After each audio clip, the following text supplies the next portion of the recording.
Welcome to this session on project integration management, where we focus on understanding how to coordinate all the elements of a project to ensure that objectives are met efficiently and effectively. Okay, so today discussion will center around the critical process of project charter development, which forms the foundation of any successful project.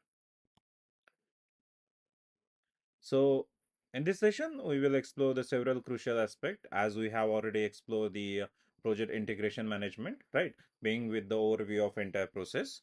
We will then dives into the development of project charter, followed by the creation and management of project management plan. We will also discuss how to direct and manage project work to achieve the desired deliverables. Okay.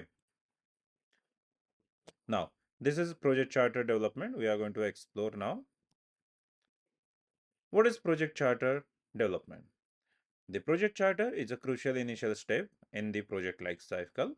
Without a charter, a project lacks directions, much like a ship without rudder. Developing a comprehensive project charter is a primary goal before launching any project. This document is vital as it defines uh, that the project vision, scope, deliverables, execution, strategic, organizational structure, and implementation plan. The charter provides the necessary direction and success, or I would say the secure stakeholders buy in by outline how the project will progress through its life cycle. Additionally, the project charter plays a key role in a scope management, the dealing detailing what objective need to achieve and when. Okay, so that is what the project charter do. Now, what are the crucial steps in developing a robust project charter? So, developing a robust project charter involves several critical steps. Okay, so the first is clearly define the project vision. Then the defining the project structure, then outline the project implementation plan, then identify the document project risks. Okay, so if we back on the clearing defining the project vision, so the vision set the purpose of the project and provides a fixed goal for the project to the achieve it's essential to develop a smart goal. So what do you know what is smart? Smart is a smart stands for S for specific, M for measure, then A for attainable, and R for relevant, right? And T for time bound to ensure clarity and the directions. Second, we do have defining the project structure that this involves identifying the key stakeholder, assigning the responsibilities, and the establishment assigning the responsibility and establishing the report lines. A well-defined structure is a crucial for effective communication and project execution. Then we do have the outline, the project implementation plan. This should include key milestones, an implementation roadmap, dependency, and resource plan. It ensures stakeholders that the project is well convinced and throughout the planning.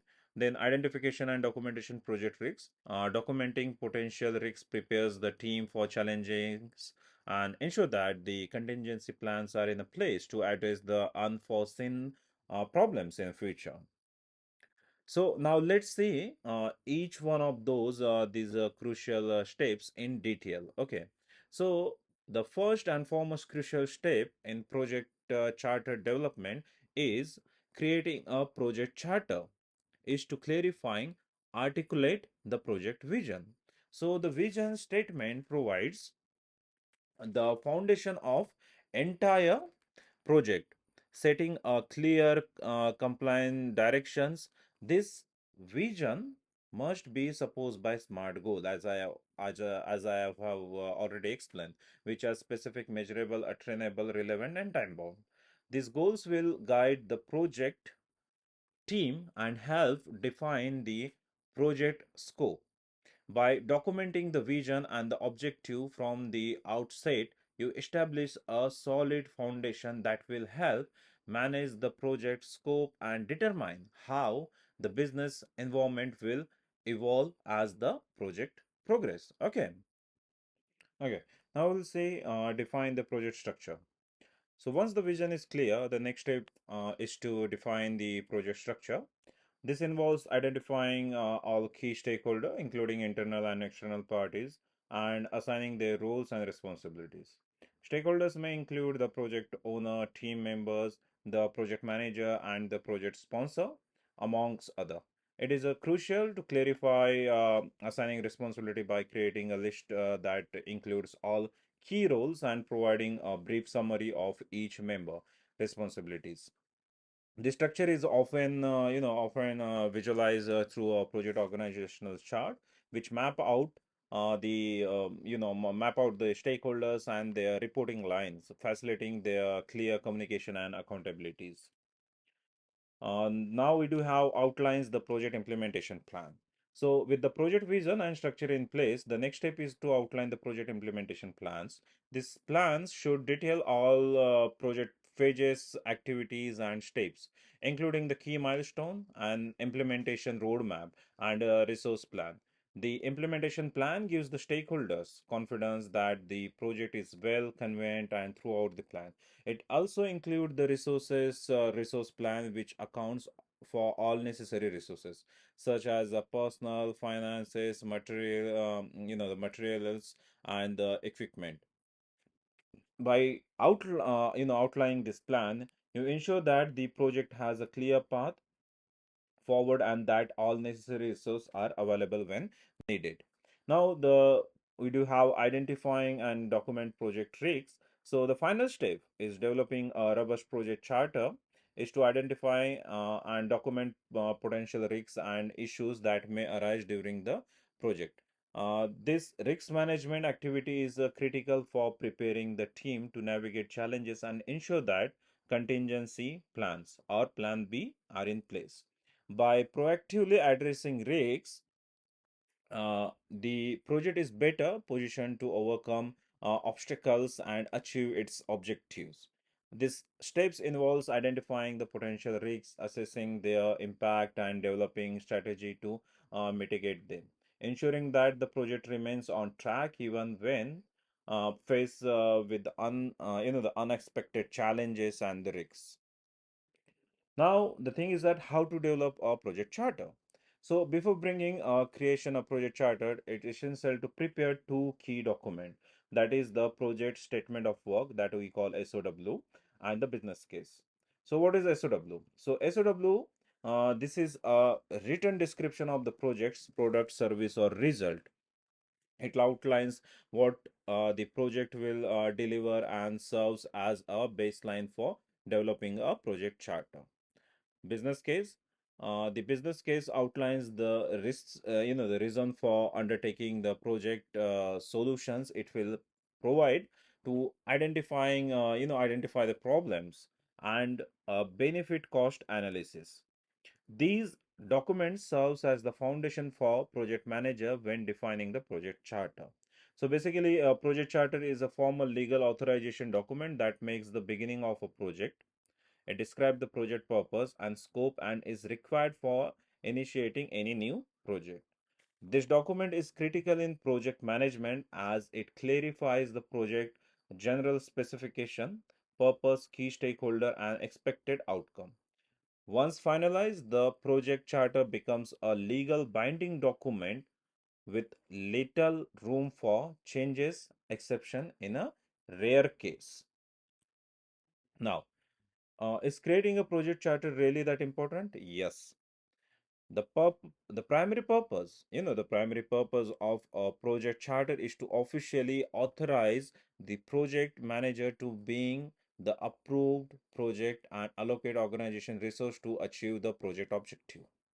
A well-crafted project charter helps the executives understanding the business values or the project and demonstrate how it aligns with the organizational strategic goals. Like as a Jaws technique from the project management professional, a trainer and the principal at the PM student emphasize that a project charter should serve an executive overview of your project, one that any new executives can reference to evaluate it. A good project charter can help save the project from unnecessary scrutiny or potential shutdown due to a lack of pre-received business value. There is one more that the Cornelius Fetchester, his trainer and host of the PM podcast, adds that the project manager, as a subject matter expert in initiating and starting point, is the best qualified to create the project charter. Their experience and expertise ensure that the charter includes all the necessary details and is aligned with the project's objective. Creating a project charter is indeed essential, as it not only authorize the project but also ensure that it align with organizational strategy. It reduces the risks of unnecessary scrutiny or a project termination by providing a clear and complying justification for the project. Then we do have a formal component of a project charter. So a project charter typically includes the several formal components that are essential for defining and authorizing a project. These components provide a clear and comprehensive overview of the project, ensuring alignment with the organizational goal and stakeholder expectations. So, what are those, the components? So, first is we do have project purpose or justification. Then the project objective, then the project scope, then the high level requirement, then we do have high level risks, then the project deliverables, project milestone, project budget, project organization, stakeholder identification, approval, and authorizations. Okay, so these are the things we do have. So now let's see one by one. Okay, so the project purpose or justification in this section is this section uh, is one of the most critical component of a project charter because it sets the foundation for why the project exists. This section is designed to clearly explain the business need or a problem that the project intend to address. It is not just about stating the problems, but also about articulating the significance of the issue in a way the stakeholder can understand the value the project will bring. Okay, so in this you need to put the business needs, then project rotational, then the accepted benefit. So in the overall, we can say project purpose or justification section provide a clear and concise explanation of why the project is being undertaken and the value it is expected to bring to the organization. Okay, now second we do have the project objective. So this section outlines the specific goal the project aims to achieve. This objective must be aligned with the organization's strategic goal and should follow the SMART criteria. SMART, as you know that, as you have already learned, right? So the project objective section is crucial because it provides a clear target for the project team to aim for, ensuring that all the efforts are focused on achieving specific measurable outcomes. Okay, now we do have project scope. Project scope defines the boundary of the project, specifying what is included and what is excluded. It's provide a detailed description of the deliverables, requirement, and content that will guide the project execution, like the inclusion, exclusion. So and then we do have the deliverables, what will be the constraint and assumptions, right? So these all that information we do mention in the project scope. So the project scope section is vital for ensuring that all stakeholders have a clear understanding of what the project will deliverable and boundaries with which it will operate. Okay, so that's the about the project the scope. Okay, now we do have high level requirements. So high level requirement sections outlines the essential condition that must be made for the project to be considered successful. Okay. So these requirement guides the project designer, development and delivery process. So in a high level requirement, we do put the functional requirement, then we do put the non-functional requirement. Okay. So also we do put the compliance requirement, okay, and the quality requirement. So the high level requirement section Ensure that all the critical needed are identified earlier in the project, providing a clear framework for developing and delivering. Okay, now we do have high level risks. Okay, so high level risk section identifies the potential risks that could impact the project success. This section is crucial for effective risk management and planning.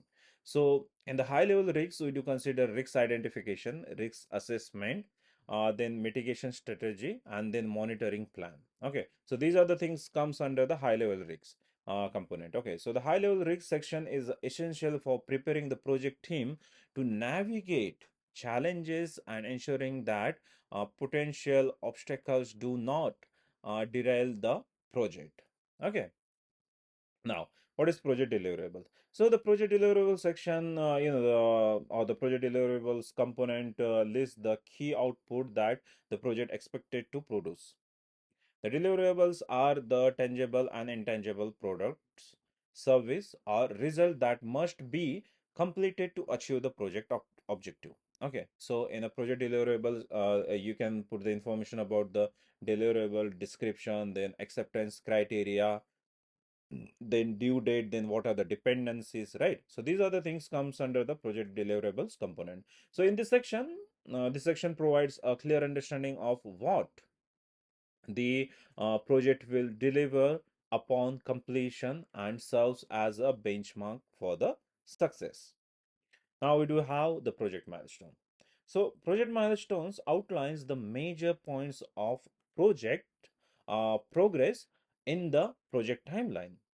Milestones are the critical event or achievement that signify progress toward the key project objectives, right? So what are the things in the project milestone component? So you can put the key milestone, then milestone date, then the dependency, then the criteria for completions, right? So these are the things comes under the project milestone component. So this section basically helps to track the project progress, ensure that it remains on a schedule, and that critical tasks are completed on time. Now we do have project budget, where the money, right? So the project budget provides a high level estimate of a project financial requirement. This budget is essential for securing funding and managing resource effectively and efficiently. So in the project budget, you can say the cost, you do estimate the cost estimate, then you do resource allocation, then the contingency fund, then the financial framework, right? So these are the all key things comes under the project budget components. Okay. So basically this section is vital for financial planning and controlling. Also, it ensures that the project is adequately funded and that resources are used efficiently. Okay. Now we do have project organization. So the project organization describe the structure of the project team and outlines the role and responsibilities of all the key stakeholders. Okay, so this section is crucial for establishing clear line of communication and accountability.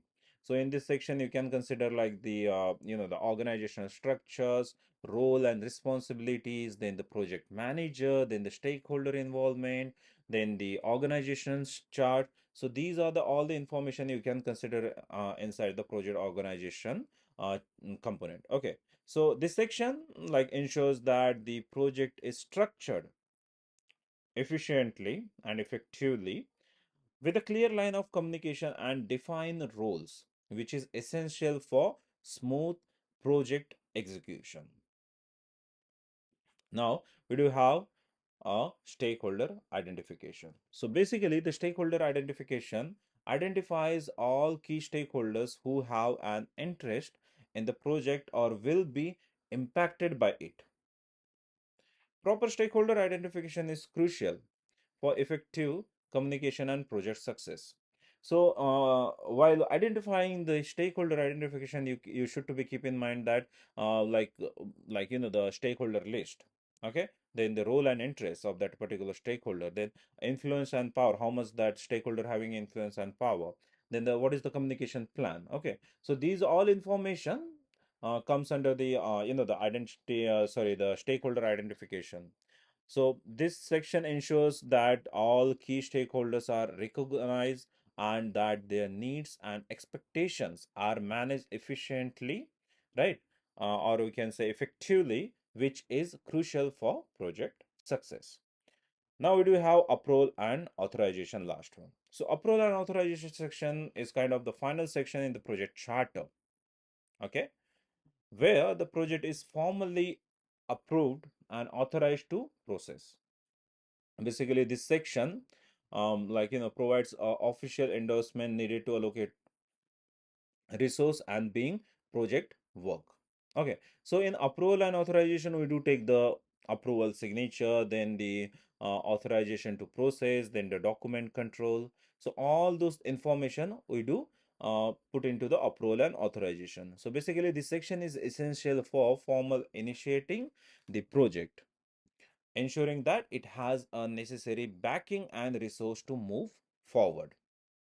Now, lastly, we have, in this section of session 4 part 2, we have explored the critical process of project charter development, understanding its role in defining and authorizing a project. The project charter provides the foundation for the entire project, ensure that it is aligned with organizational goal and understood by all stakeholders. So our in our upcoming video for session 4 part 3, in that next section, we will delve into the process of project management, plan creation, and management. Okay, where we will discuss how to guide all aspect of project execution and control. So once again, thank you for your attention, and I look forward for continuing this journey with you, the IT project management. Okay, have a good day. Signing off.